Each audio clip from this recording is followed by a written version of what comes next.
Jusqu'à 9h, Good Morning Business. À 8h17, deux invités pour le prix d'un, parce qu'il fallait quand même fêter, célébrer cette nouvelle ce matin. La France, c'est ce que EY nous dit, bonjour Marc Lermite, est devenue la nation européenne la plus attractive pour les investisseurs étrangers. On va détailler ce baromètre. Et Pascal Caini, notre ambassadeur auprès des investisseurs, justement, le président de Business France. Tous les deux, on ne va pas se laisser rabattre le moral par Jean-Marc Daniel, on est d'accord. C'est une bonne nouvelle qu'on célèbre aujourd'hui. Ben oui, pour quelques instants, on peut se féliciter. Enfin, la France décroche la première place, la première couronne européenne de son histoire. Ça fait 18 ans que vous faites ce baromètre, oui, c'est la première fois. Et je suis venu souvent ici apporter les mauvaises nouvelles, dire que la France devait se bouger, se réveiller, rentrer dans la vraie compétition européenne et mondiale. Et là, enfin, au bout de 3-4 ans de réformes très importantes, des grands marqueurs qui ont rassuré, abaissé le coût de la France, l'ont rapproché un peu de la moyenne européenne, et ça marche. Devant les Anglais, devant les Allemands. Ça marche. Alors les Allemands avec un peu moins de croissance, les Anglais qui ont quand même un Brexit devant eux, et puis la France qui est la championne d'Europe de R&D. Donc ça, c'est probablement aussi pour le long terme quelque chose de très rassurant. Pas encore pour les sièges sociaux, par exemple. Non, mais c'est ce qu'on n'arrive pas encore à décrocher. Bon, ça va venir. Alors justement, Pascal Caini, quand même, on va rebondir sur ce que nous dit Jean-Marc Daniel, parce que vous êtes comme notre ambassadeur auprès des investisseurs étrangers. Vous n'arrêtez pas de les convaincre qu'il faut venir ici. Jean-Marc te dit, mais c'est affreux, ils vont nous prendre notre patrimoine, nos start-up, notre French Tech, et après on va devoir leur verser des dividendes, nos enfants vont devoir rembourser ces investissements dans 20 ou 30 ans. Vous avez écrit, Christophe, ce qui est très clair, c'est que Jean-Marc Daniel illustre parfaitement une forme d'autoflagellation française qui a été une histoire depuis 2 décennies. Alors il le fait avec humour et talent, et plutôt que de s'arrêter à un petit peu sa provocation, il faut bien se rappeler de 2-3 choses. Aujourd'hui, il faut qu'on soit tous unis dans cette bataille. Les entreprises étrangères ont montré tout au long de cette crise qu'elles sont citoyennes. Elles représentent 2 millions d'emplois, 20% de notre effort de recherche et développement qui se fait sur le territoire national, et plus de 30% de nos exportations.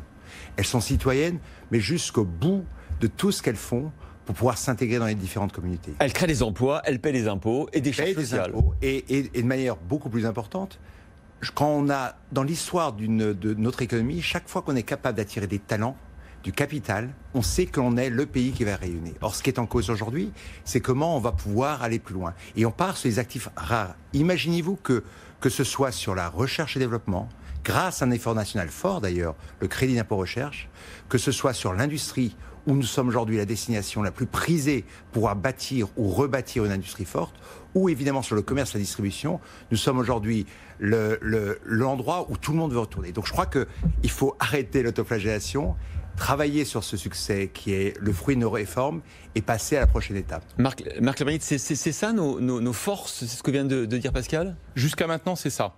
Je pense que pour le futur, c'est des fondations très solides. On n'a pas perdu la confiance des investisseurs. Ce que dit le baromètre EY, c'est qu'il n'y a pas de différence française. L'Allemagne, le Royaume-Uni sont affectés. On le voit peut-être plus de Paris, de nos régions françaises. Pense que la France s'est écroulée beaucoup plus que nos voisins. C'est pas du tout ce que dit notre sondage de fin avril, début mai. Les dirigeants gardent une certaine confiance. Mais ils nous disent attention, vigilance, il faut que la France soit dans la compétition de la relance. C'est une vraie compétition. À Londres, à Berlin, à Amsterdam, à Dubaï, en Chine. Ça, c'est vraiment intéressant. Une sorte de compétition entre gouvernements et leur plan de relance. Absolument, c'est normal. Pascal l'a dit, c'est 2 millions d'emplois en France, près de 20% de notre économie. En Irlande, c'est 70% de l'économie. Au Royaume-Uni, c'est près de 50% de l'économie. Donc c'est des économies internationales très ouvertes, plus que la nôtre d'ailleurs. Donc c'est maintenant que ça se joue. C'est maintenant que ça se joue et finalement, les investisseurs assez citoyens, assez pragmatiques, qui sont en France pour certains depuis 200 ans, nous disent il faut qu'on maintienne les recettes qui ont fait ce redressement des 3 dernières années. On veut de la stabilité. Alors, quelles sont les erreurs à ne pas faire, justement ? De changer les règles en cours de partie, en cours de match, comme on l'a pu le faire il y a très longtemps. On ne le fait plus depuis quelques années, il faut le reconnaître. Je pense que ça serait un signe formidable, parce que la France est un peu attendue au tournant, comme l'Allemagne, comme le Royaume-Uni. C'est les pays qui vont donner un peu l'exemple en Europe de cette reprise, de cette relance, de la consommation. Et donc, il faut absolument qu'on propose le même cadre, et après qu'on soit un peu audacieux, respectueux de nos finances publiques, parce qu'il va falloir l'être, mais qu'on soit un peu audacieux peut-être pour dire, sur la recherche, il faut appuyer notre avantage concurrentiel. Et ça, c'est très important. Quand on commence une compétition, il faut qu'on regarde un petit peu nos atouts. Et nos atouts, ils sont très connus aujourd'hui. Et ce qui est important de reconnaître déjà, même si on a encore de travailler sur le plan de relance, c'est que notre ministre de l'économie, Bruno Le Maire, a clairement annoncé que l'impôt n'est pas la solution au futur. Et même Gérald Darmanin aussi, en disant que ça ne sera pas par la hausse d'impôts qu'on pourra s'en sortir, alors qu'il y a une pression forte sur eux. On voit ce débat renaître sur il faut taxer les plus aisés, par exemple. Et on n'aura pas aussi la grande préoccupation lorsqu'on interviewe chez Business France, qui a fait vraiment monitorer pendant plus de 2 mois à la faveur de notre équipe, en écoutant un petit peu nos investisseurs, ce qui ressort, c'est que la flexibilité de l'emploi, face à un monde qui a changé dramatiquement, il faut bien comprendre que la digitalisation s'est accélérée comme jamais. On a été flexible en France. En 2 mois, on a gagné 3 années de digitalisation. On a été flexible, on le montre, et puis surtout, il faut bien reconnaître que tous les grands sièges sociaux reconnaissent que la France a plutôt bien géré la crise sanitaire, reconnaissent que l'effort de liquidité dont les entreprises étrangères ont moins bénéficié. Je vous donne juste un chiffre. 75% des entreprises françaises ont tiré parti du chômage partiel. Ils ne sont que 45% pour les entreprises étrangères. Donc on peut se dire, quand des entreprises étrangères, que finalement avoir son siège social en France, bon, ça a quelques désavantages encore, mais ça peut permettre, par exemple, en cas de crise, d'avoir un État qui est au rendez-vous. Non, mais c'est clairement le retour de l'État. Et il faut que l'État soit là. Il faut, pour une fois, cette remarque classique du monde privé à l'égard de l'État, il faut bien reconnaître qu'il a plutôt joué son rôle, à la fois sur la liquidité, sur l'emploi, sur la crise sanitaire. Et la grande bataille, celle où je suis d'accord avec Jean-Marc Daniel, c'est celle du capital. Il faut qu'on recapitalise totalement nos entreprises. Or là, il faut encore... Et pas seulement avec des fonds étrangers. Il faut clairement aussi pas de l'épargne nationale, c'est ce que dit Jean-Marc. On a une épargne nationale exceptionnelle. En 4 mois, il y a plus d'épargne qu'en 12 mois. 55 milliards d'euros sur les comptes en banque en 2 mois. C'est celle-là qu'il faut mobiliser. Et il faut, de manière positive, expliquer à nos concitoyens qu'aujourd'hui, plutôt que verser son argent qui ne vous rapporte rien sur un livret A ou ailleurs, il faut la donner à nos entrepreneurs. Et ça, c'est très important. La France d'aujourd'hui n'est pas la France d'il y a encore 10 ou 15 ans. C'est une France entrepreneuriale qui veut aller chercher de la création de valeur, qui veut créer des jobs. Donc profitons-en. Donc je crois que dans cette compétition, plus que jamais, nous sommes prêts à gagner. Un mot sur la French Tech que vous connaissez bien aussi, Pascal.